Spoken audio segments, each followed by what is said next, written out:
Assalamualaikum warahmatullahi wabarakatuh. Nama saya Novel Haidar dari Psikologi B, Universitas Muhammadiyah Bandung. Saya akan menjelaskan tentang mendengar intensitas suara. Nah, intensitas suara itu adalah berasal dari indera pendengaran kita, yaitu adalah telinga. Dari telinga itu pun kita bisa mendengar dari 20 Hz hingga 20.000 Hz. Akan tetapi jika 20 di bawah 20 Hz itu disebut dengan infrasonik, sedangkan di atas 20.000 Hz disebut dengan ultrasonik. Ambang batas kesakitan kita mendengar suatu suara itu di atas sekitar di atas 100 desibel, sedangkan ambang kenyamanan kita untuk mendengar itu sekitar 60 desibel. Dan kita juga bisa mendengar desiran angin atau suara-suara seperti di desa, di sawah seperti itu pun kira-kira 10 hingga 20 desibel. Berikut ada animasi yang saya buat untuk menjelaskan tentang mendengar intensitas suara. Selamat mendengarkan dan melihat video saya. Terima kasih.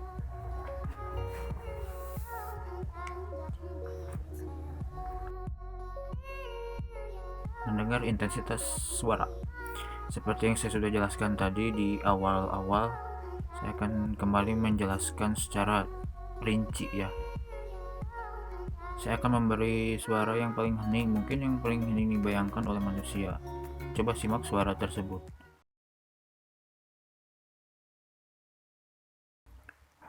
Sepertinya tidak ada yang terjadi. Tidak ada suara-suara apapun ya. Oh, mungkin saya tahu masalahnya. Kenyaringan. Nah, mungkin kenyaringan ini hampir sekitaran 10 desibel saja ini suara. Oleh karena itu, kita juga tidak akan mendengar sesuatu apapun. Nah, suara yang tadi merupakan hasil dari suara molekul udara yang bergerak di sekitar kita. Mereka bergerak sepanjang waktu, bergetar, karena itu secara teknis menghasilkan suara.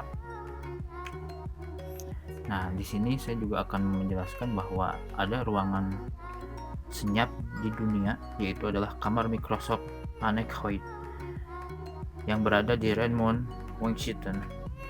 Ruangan ini memegang rekor dunia karena sekitaran 20 desibel. Suara di ruangan itu sekitaran hampir di ambang batas pendengaran kita.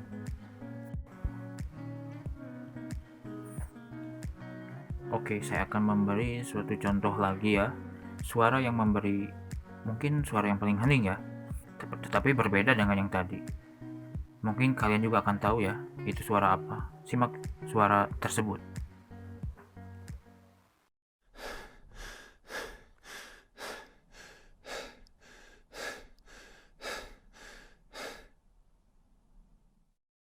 Nah, kedengarannya tidak asing bagi kita. Ini merupakan suara nafasmu dan jantung berdetak, hanya sekitar 10 desibel saja. Kita tidak akan menyadarinya di dalam kehidupan sehari-hari.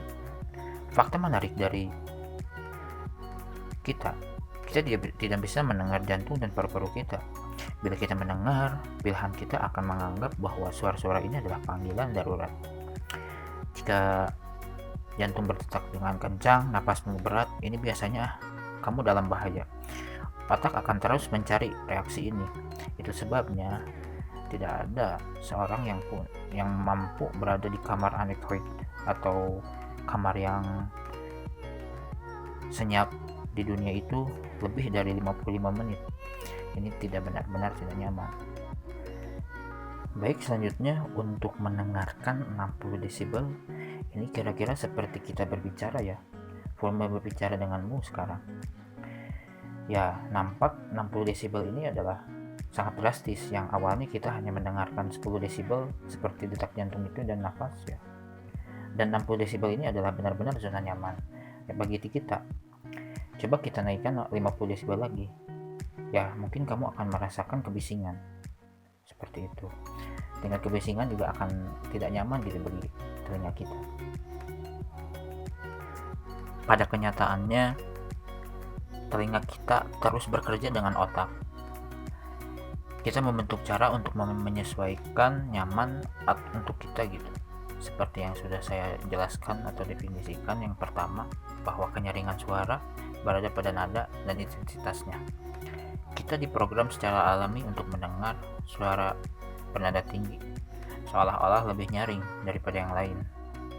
Jika kamu meningkatkan intensitas secara apapun, itu tidak akan membuatmu perbedaan yang sangat tinggi gitu di telingamu hingga pada titik-titik tertentu.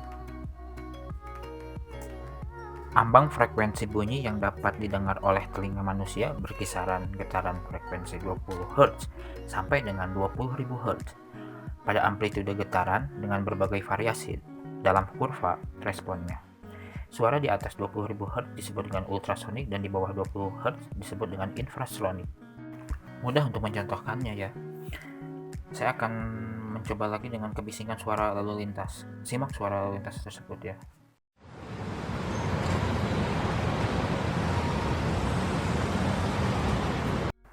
Sekarang saya akan menggandakan jalan lalu lintas yang tadi.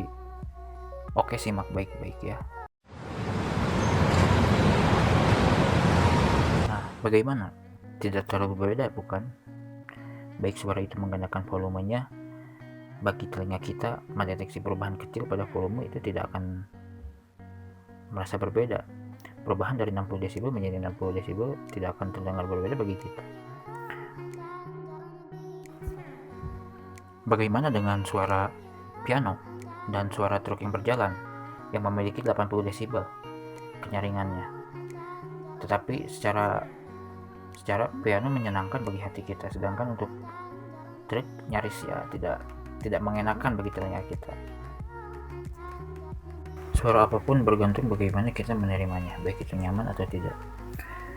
Bunyi paling nyaring di dunia adalah suara Gunung Letusan Merapi Krakatau pada tahun 1883 terdengar jelas dengan jangkauan 4.800 km. Pada dunia hewan, paus mampu mengeluarkan 230 desibel dengan jarak 60 km. Sebesar itu karena jauh dari persepsi kita.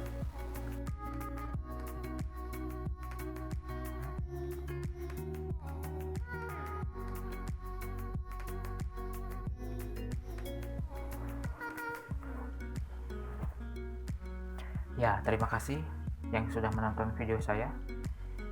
Akhir kata, wassalamualaikum warahmatullahi wabarakatuh.